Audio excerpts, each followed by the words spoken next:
जय जोहार। गुजरात के राज्यपाल आचार्य देवव्रत जी, यहां लोकप्रिय मुख्यमंत्री श्रीमान भूपेंद्र भाई पटेल, गुजरात भारतीय जनता पार्टी के अध्यक्ष जगदीश विश्वकर्मा जी, गुजरात सरकार में मंत्री नरेश भाई पटेल, जयराम भाई गामित, संसद के मेरे पुराने साथी मनसुख भाई वसावा,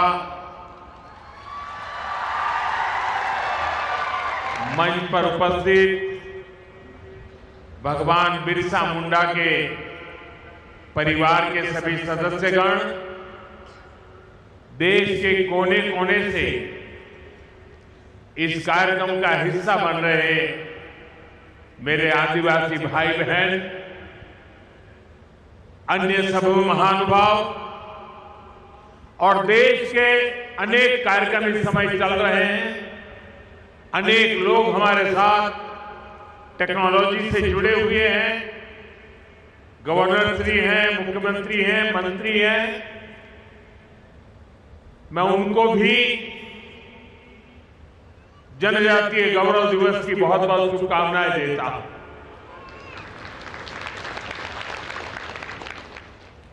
हम तो मारे तुम्हारी पास आओ એટલે ગુજરાતી બોલવાનું હોય,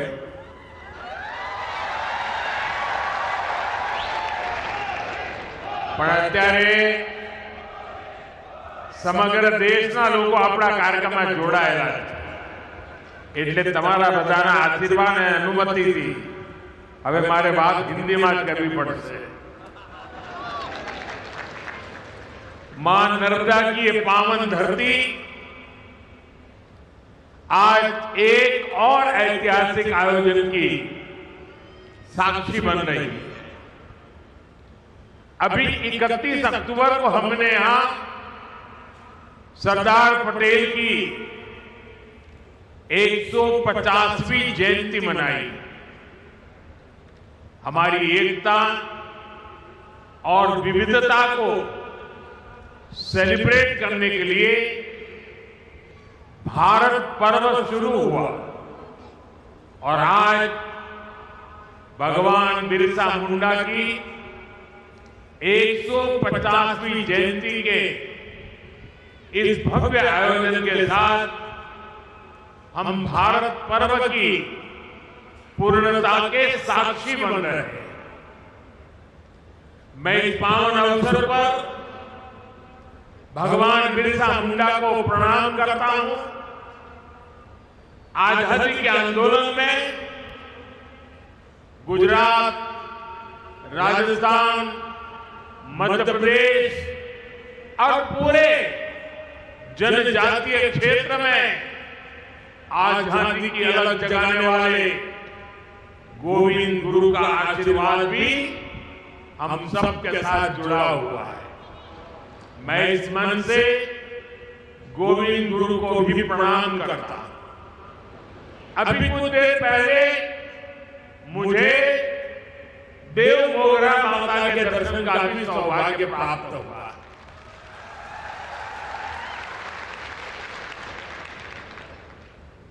मैं मां के चरणों में भी फिर से नमन करता हूं। बहुत कम लोगों को पता होगा, काशी विश्वनाथ कॉरिडोर उसकी चर्चा होती है, उज्जैन महाकाल की चर्चा होती है, अयोध्या के राम मंदिर की चर्चा होती है, केदारनाथ धाम की चर्चा होती है। पिछले एक दशक में ऐसे कई हमारे धार्मिक ऐतिहासिक स्थानों का विकास हुआ है, लेकिन बहुत कम लोगों को पता होगा। मैं 2003 में मुख्यमंत्री के रूप में जब कन्या शिक्षा के लिए देरिया पाड़े में आया था और तब मैं मां के चरणों में नमन करने गया था। और उस समय वहां की जो स्थिति मैंने देखी थी एक छोटी सी झोपड़ी जैसी जगह थी और मेरे जीवन में जो पुनर्निर्माण के अनेक काम हुए होंगे तो उसकी अगर मैं गर्व के साथ कह सकता हूं, उसकी शुरुआत देवमोगरा माता के इस स्थान के विकास से हुई। और आज जब मैं गया तो मुझे बहुत अच्छा लगा कि लाखों की तादाद में आप लोग वहां आते हैं, मां के प्रति अपार श्रद्धा, खासकर हमारे जनजातीय बंधुओं में।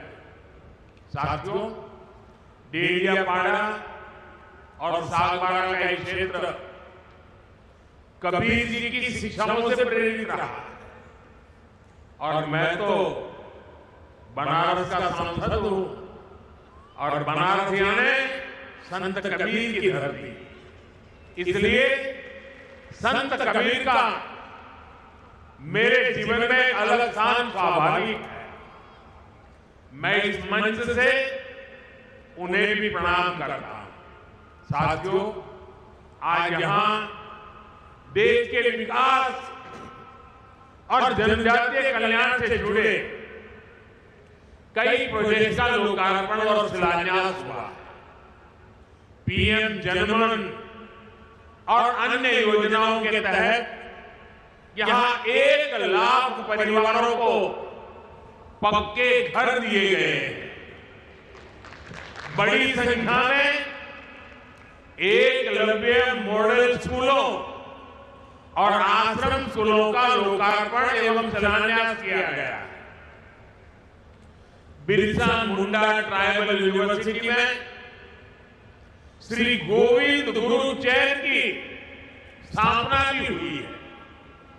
स्वास्थ्य, सड़क और यातायात से जुड़े कई और प्रोजेक्ट भी शुरू हुए हैं।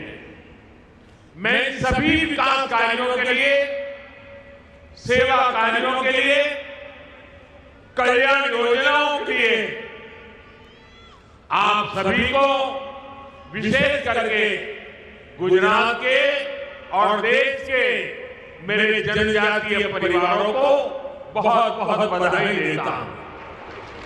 साथियों, 2021 में हमने भगवान बिरसा मुंडा की जयंती को जनजातीय गौरव दिवस के रूप में मनाने की शुरुआत की थी।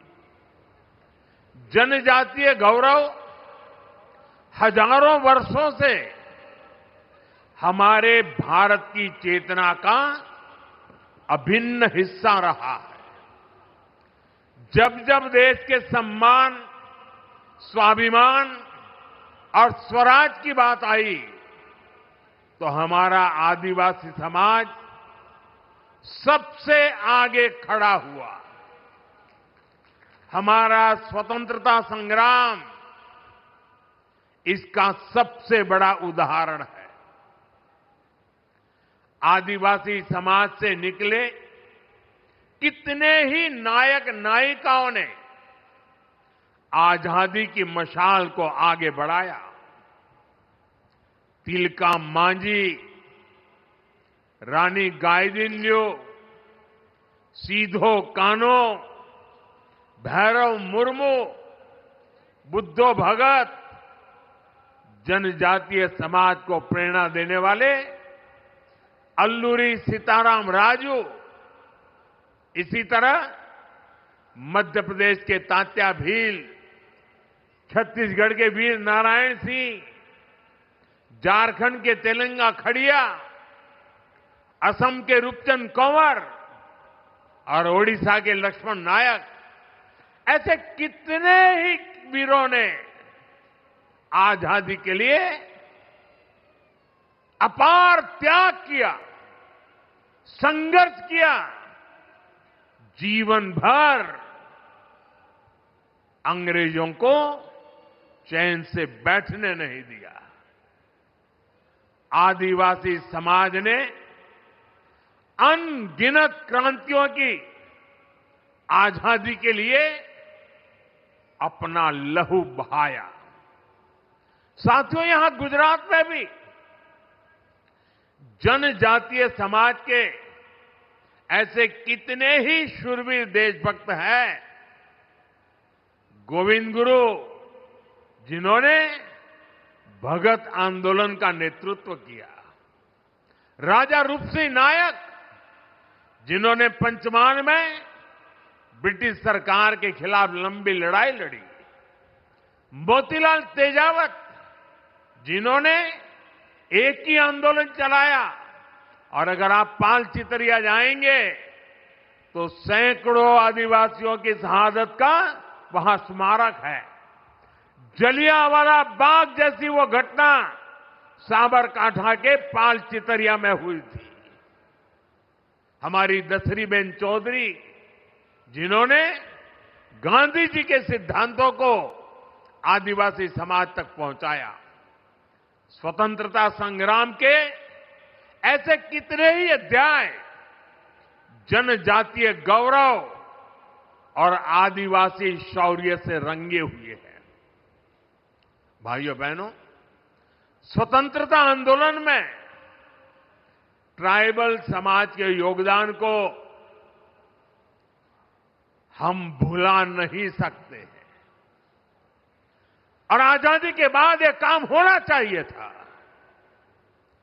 लेकिन कुछ ही परिवारों को आजादी का श्रेय देने के मोह में मेरे लक्षावधि आदिवासी भाई बहनों की त्याग, तपस्या, बलिदान को नकार दिया गया। और इसलिए 2014 के पहले देश में कोई भगवान बिरसा मुंडा को याद करने वाला नहीं था। सिर्फ उनके अगल बगल के गांव तक पूछा जाता था। हमने उस परिस्थिति को बदला। क्यों? हमारी अगली पीढ़ी को भी पता होना चाहिए कि मेरे आदिवासी भाई बहनों ने हमें कितना बड़ा तोहफा दिया है, आजादी दिलवाई है। और इसी काम को जिंदा करने के लिए, आने वाली पीढ़ी को स्मरण रहे इसलिए हमने देश में कई ट्राइबल म्यूजियम बनाए जा रहे हैं। यहां गुजरात में भी राजपीपला में ही 25 एकड़ विशाल ट्राइबल म्यूजियम के लिए जमीन पर बहुत बड़ा म्यूजियम आकार ले रहा है। अभी कुछ दिन पहले मैं छत्तीसगढ़ भी गया था। वहां भी मैंने शहीद वीर नारायण सिंह जनजातीय संग्रहालय का लोकार्पण किया था। वैसे ही रांची में जिस जेल में भगवान बिरसा मुंडा रहे, उस जेल में अब भगवान बिरसा मुंडा को और उस समय की आजादी के आंदोलन को लेकर के एक बहुत भव्य म्यूजियम बनाया गया है। साथियों, आज श्री गोविंद गुरु उनके नाम से एक चेयर जनजातीय भाषा संवर्धन केंद्र के रूप में उसकी स्थापना की गई है। यहां भील, गामित, वसावा, गरासिया, कोंकणी, संथाल, राठवा, नायक, दबला, चौधरी, कोकणा, कुंभी, वर्ली, डोडिया, ऐसी सभी जनजातियों की उनकी बोलियों पर अध्ययन होगा। उनसे जुड़ी कहानियां और गीतों को संरक्षित किया जाएगा। जनजातीय समाज के पास हजारों वर्षों के अनुभवों से सीखा हुआ ज्ञान का अपार भंडार है। उनकी जीवन शैली में विज्ञान छिपा है। उनकी कहानियों में दर्शन है। उनकी भाषा में पर्यावरण की समझ है। श्री गोविंद गुरु चेयर इस समृद्ध परंपरा से नई पीढ़ी को जोड़ने का काम करेगी। साथियों, आज जनजातीय गौरव दिवस का ये अवसर हमें उस अन्याय को भी याद करने का अवसर देता है जो हमारे करोड़ों आदिवासी भाई बहनों के साथ किया गया। देश में 6 दशक तक राज करने वाली कांग्रेस ने आदिवासियों को उनके हाल पर छोड़ दिया था। आदिवासी इलाकों में कुपोषण की समस्या थी, स्वास्थ्य सुरक्षा की समस्या थी, शिक्षा का अभाव था, कनेक्टिविटी का तो नामो निशान नहीं था। ये अभाव ही एक प्रकार से आदिवासी क्षेत्रों की पहचान बन गई थी और कांग्रेस सरकारें हाथ पर हाथ धरकर बैठी रही। लेकिन साथियों, आदिवासी कल्याण भाजपा की सर्वोच्च प्राथमिकता रही है। हम हमेशा इस संकल्प को लेकर चले कि हम आदिवासियों के साथ हो रहे अन्याय को समाप्त करेंगे, उन तक विकास का लाभ पहुंचाएंगे। देश को आजाद तो 1947 में हो गया था। आदिवासी समाज तो भगवान राम के साथ भी जुड़ा हुआ है, इतना पुराना है। लेकिन 6 दशक तक राज करने वालों को पता ही नहीं था कि इतना बड़ा आदिवासी समाज के विकास के लिए कुछ करने की जरूरत है। साथियों, जब पहली बार अटल बिहारी वाजपेयी प्रधानमंत्री बने, भाजपा की सरकार बनी, तब देश में पहली बार जनजातीय समाज के लिए एक अलग मंत्रालय का गठन किया था। उसके पहले नहीं किया गया। लेकिन अटल जी की सरकार के बाद 10 साल जो कांग्रेस को फिर से काम करने का मौका मिला, तो उन्होंने इस मंत्रालय की उपेक्षा की, पूरी तरह भुला दिया गया। आप कल्पना कर सकते हैं, 2013 में कांग्रेस ने जनजातीय कल्याण के लिए कुछ हजार रुपए की योजना बनाई। कुछ हजार रुपए, एक जिले में 1000 रुपए से काम नहीं होता है।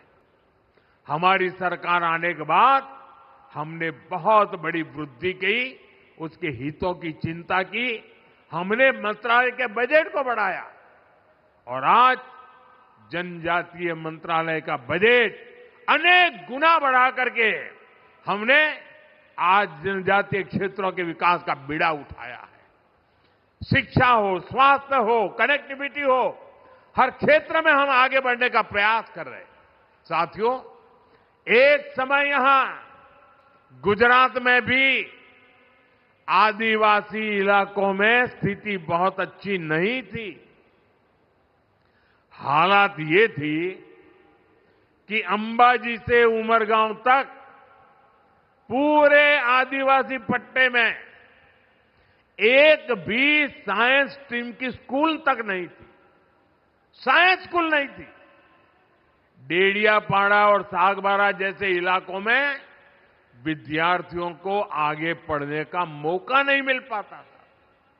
मुझे याद है, जब मैं गुजरात का मुख्यमंत्री था तो मैंने यहां डेडियापाड़ा से ही कन्या केलवनी महोत्सव शुरू किया था। तब बहुत सारे बच्चे मुझसे मिलते थे और वो बच्चे बहुत सपने देखते थे, बहुत कुछ बनना चाहते थे। किसी को डॉक्टर बनने का मन था, कोई इंजीनियर बनना चाहता था, कोई साइंटिस्ट बनना चाहता था। मैं उन्हें समझाता था, शिक्षा ही इसका रास्ता है। आपके सपनों को पूरा करने में जो भी बाधाएं हैं उन्हें हम दूर करेंगे, मैं विश्वास देता था। साथियों, स्थितियों में बदलाव के लिए हमने दिन रात मेहनत की, उसी का परिणाम है आज गुजरात के आदिवासी पट्टे में। मैं जब मुख्यमंत्री बना उसके पहले जहां साइंस स्ट्रीम की स्कूल नहीं थी, आज उस आदिवासी पट्टे में 10,000 से ज्यादा स्कूल है। पिछले 2 दशकों में आदिवासी इलाके में 2 दर्जन साइंस कॉलेज, सिर्फ स्कूल नहीं, science college, commerce college, arts college बने हैं। भाजपा सरकार ने आदिवासी बच्चों के लिए सैकड़ों हॉस्टल तैयार किए। यहां गुजरात में 2 ट्राइबल यूनिवर्सिटी भी बनवाई। ऐसे ही प्रयासों से यहां भी बड़ा बदलाव आया है। 20 साल पहले जो बच्चे अपना सपना लेकर मुझसे मिलते थे, अब उनमें से कई डॉक्टर और इंजीनियर है, तो कोई रिसर्च फील्ड में काम कर रहा है। साथियों, आदिवासी बच्चों का भविष्य उज्जवल बनाने के लिए हम दिन रात काम कर रहे हैं। बीते 5-6 वर्षों में ही केंद्र सरकार ने देश में एकलव्य मॉडल आदिवासी स्कूलों के लिए 18,000 करोड़ रुपए से ज्यादा खर्च किए। छात्राओं के लिए स्कूल में जरूरी सुविधाएं उपलब्ध कराई गई। इसका नतीजा यह है कि इन स्कूलों में एडमिशन लेने वाले ट्राइबल बच्चों की संख्या में 60% की वृद्धि हुई है। साथियों, आदिवासी युवाओं को जब अवसर मिलते हैं तो वो हर क्षेत्र में बुलंदी को छूने की ताकत रखते हैं। उनकी हिम्मत, उनकी मेहनत और उनकी काबिलियत, ये उन्हें परंपरा से मिले हुए, विरासत में मिले होते हैं। आज खेल जगत का उदाहरण सबके सामने है। दुनिया में तिरंगे की शान बढ़ाने में आदिवासी बेटे बेटियों ने बहुत बड़ा योगदान दिया है। अभी तक हम सब मैरी कॉम, थोनाकल गोपी, दुती चंद और भाईचुंग भूटिया जैसे खिलाड़ियों के नाम जानते थे। अब हर बड़ी प्रतियोगिता में ट्राइबल इलाकों से ऐसे ही नए नए खिलाड़ी निकल रहे हैं। अभी भारत की क्रिकेट टीम ने विमेन वर्ल्ड कप जीतकर इतिहास रचा है। उसमें भी हमारी एक जनजातीय समाज की बेटी ने अहम भूमिका निभाई है। हमारी सरकार आदिवासी इलाकों में नई प्रतिभाओं को तलाशने और उन्हें आगे बढ़ाने के लिए लगातार काम कर रही है। जनजातीय क्षेत्रों में स्पोर्ट्स फैसिलिटीज को भी बढ़ाया जा रहा है। साथियों, हमारी सरकार वंचित को वरीयता के विजन पर काम करती है। इसका बहुत बड़ा उदाहरण ये हमारा नर्मदा जिला भी है। पहले तो ये अलग नहीं था, वो भरूच जिले का हिस्सा था, कुछ सूरत जिले का हिस्सा था, और ये सारा इलाका कभी पिछड़ा माना जाता था। हमने इसे वरीयता दी, हमने इस जिले को आकांक्षी जिला बनाया और आज ये विकास के कई पैरामीटर्स में बहुत आगे आ गया है। इसका बहुत बड़ा लाभ यहां के आदिवासी समुदाय को मिला है। आपने देखा है, केंद्र सरकार की कई योजनाओं को हम आदिवासी बहुल राज्यों और वंचित वर्गों के बीच जाकर ही लॉन्च करते हैं। आपको याद होगा 2018 में मुफ्त इलाज के लिए आयुष्मान भारत योजना लॉन्च हुई थी।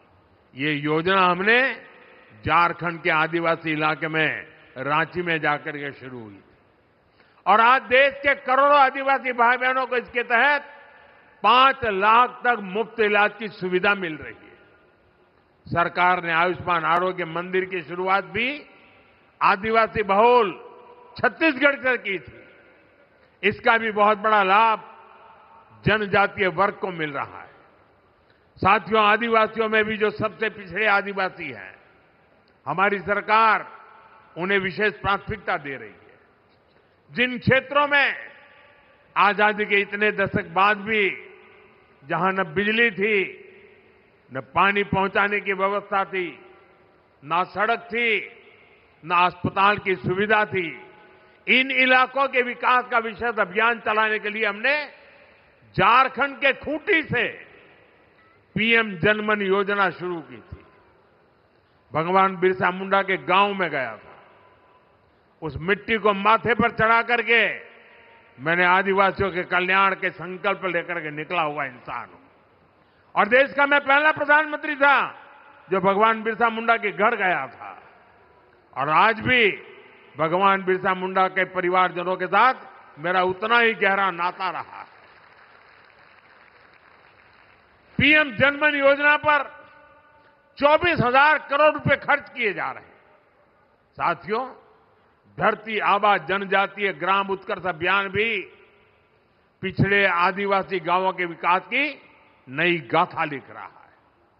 देश भर में अब तक 60,000 से अधिक गांव इस अभियान से जुड़ चुके हैं।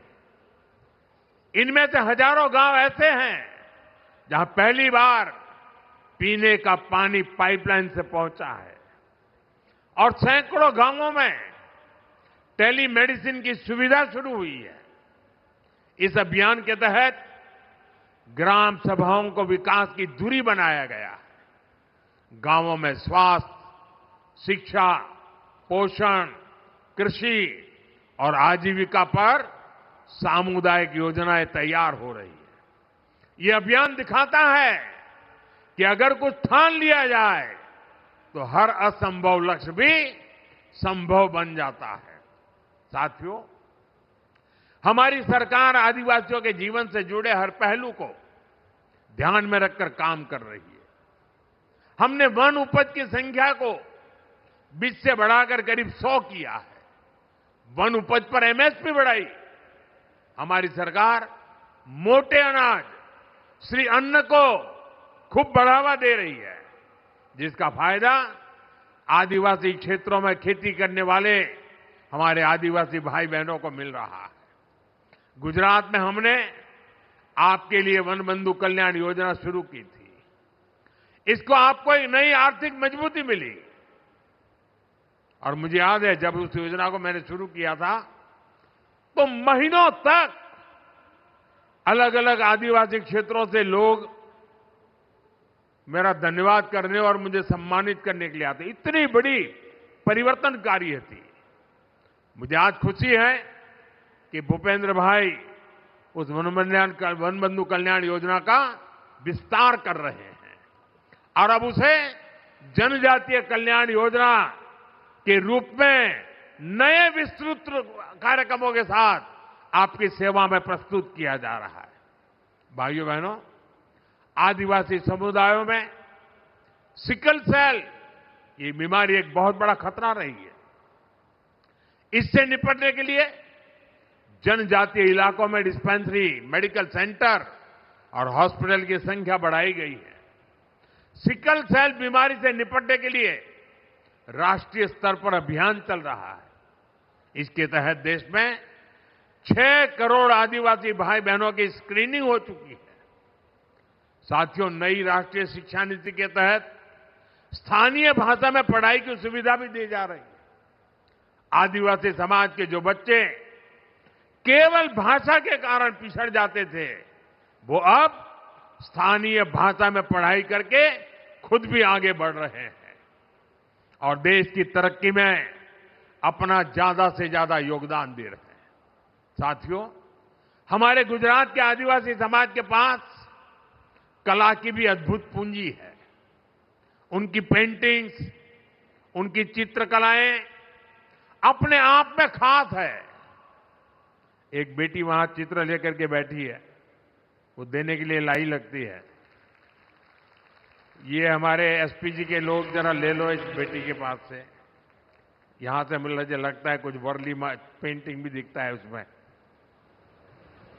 धन्यवाद बेटा, आपका अगर उसमें अता पता होगा तो मैं चिट्ठी लिखूंगा आपको।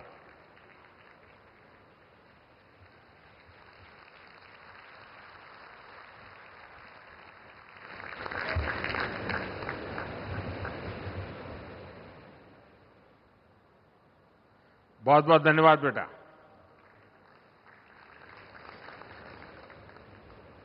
कला, चित्र ये यहां सहज है। हमारे परेश भाई राठवा जैसे चित्रकार जो इन विधाओं को आगे बढ़ा रहे हैं, और मुझे संतोष है कि हमारी सरकार ने परेश भाई राठवा को पद्म पुरस्कार से सम्मानित किया है।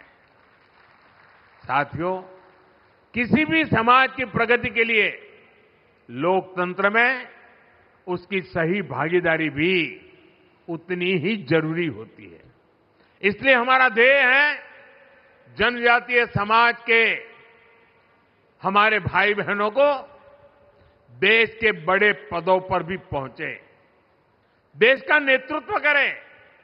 आप देखिए, आज देश की राष्ट्रपति एक आदिवासी महिला है।